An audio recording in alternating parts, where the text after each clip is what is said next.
Would you consider the WWE a monopoly?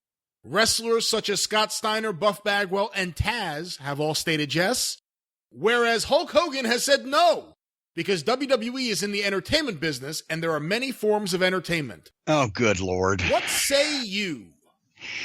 Well, I say there's many forms of bullshit, and Hogan just hit a stinky smell, a stinky kind. No, they're not a monopoly, but it's close enough in meaning, if not in principle, if not in literally, because there are other wrestling promotions, and that's what the WWE is, and that's the only fucking thing we're talking about here. It's not at other entertainment companies. That's ridiculous. That's just Hogan being Hogan.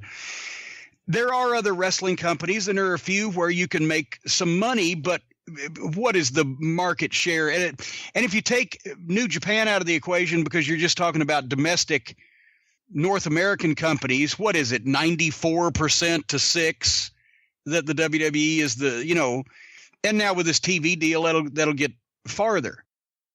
So it's not necessarily a monopoly, but in effect it's a monopoly, I guess, is the easiest way to say it. So you're saying it's a monopoly?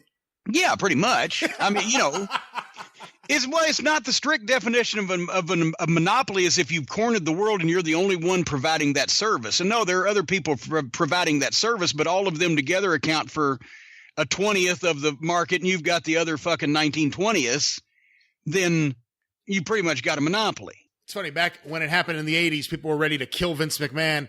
It's happening right now to the indies, and everyone's just like, oh, it's such an honor to work with WWE as they take all of our talent.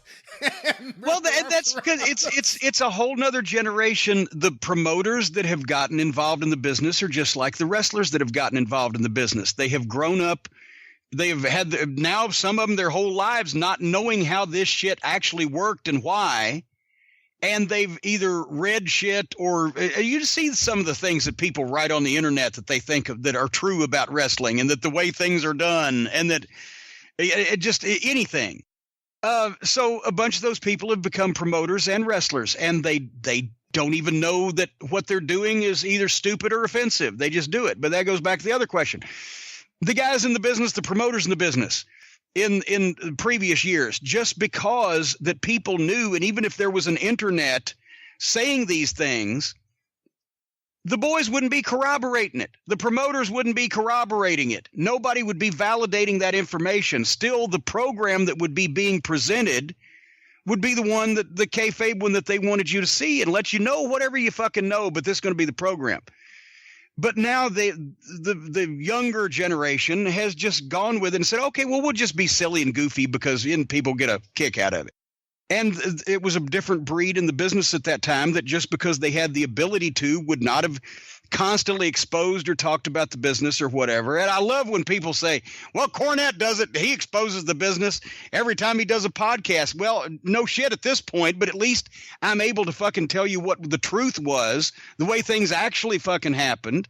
And at the same time, register my disdain for the people who don't understand the business that they've been allowed into.